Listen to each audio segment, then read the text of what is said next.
I always found it interesting meeting people who got a new house, they did a big garden project, and then they said, whoosh, I'm glad I'm done. I'm thinking, done? Are you kidding me? My grandfather had a garden in Florida, in sort of the mid part.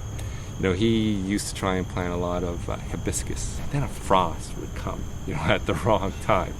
I just wipe them out. And, for me, that was really great, actually. Because for my grandfather, who was in his mid-80s, and he thought he could coast, like these people who just plant, right, and it's all done through. It meant that he had to re-engage, once more with the land, with the garden, right, figure out how to get past this tragedy. But, you got to work a little bit with what you got. And it's not just like that plant, right, but it's, the environment that it's growing in, too, right, because here's what you see here as well. Kid's born, right, pass her off to the nanny. That doesn't work, right? Also doesn't work to just hand over your land to the landscaper, to the arborist, anything like that. It only really works right if you stay engaged too. You, right, the proprietor, you, the true steward of this land, right, staying engaged with the whole process. It's always surprised me that so few people are willing to do that. They have sort of their immediate satisfaction, right, connected with whatever they're doing, but never thinking about, what are they going to leave for the generations that will come to that. People you don't know. And it doesn't mean that you have to put in a, big giant tree, right? But you can plant, small things, leave something for somebody else. When everybody said, I love this house, I love this property, right?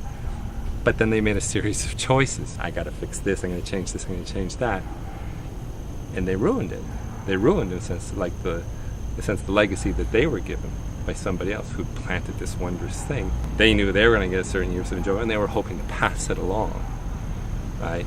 And whoever, took the baton, pass off afterwards, fumbled it. People were in communities, families were in communities for generations.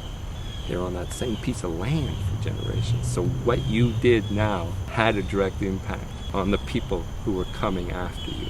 But I trained as a forester, and we used to break forests down into stands, right? Whether it was by age or species mix, that sort of thing. So we would map them out right at that level, and that was really interesting to do. It told something about the history of that forest in terms of the disturbance that had happened over the years through. But nature is like that. It's really sort of biodiverse. You look at a forest and it all looks the same. It's this whatever mass of trees, but it's true inside of that. There are all these little stands, plants and shrubs and trees that were affected by tree falling, fire, all kinds of things that happened over time. Gardens, to me, are like, and could and should be, similar sorts of experiences. So, it all ties together in the same way that forest looks like it all belongs together.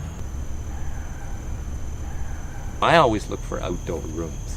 But gardens are that same way. All these little rooms, these little corridors that kind of move together, things like that. But it's just this sort of wondrous experience then as you kind of travel around.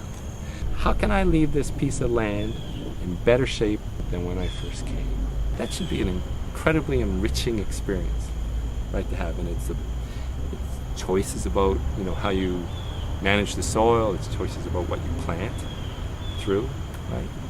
Think it all the way through, right? Make good choices that leave a legacy. That legacy thing, it's just an essential element of being a human being.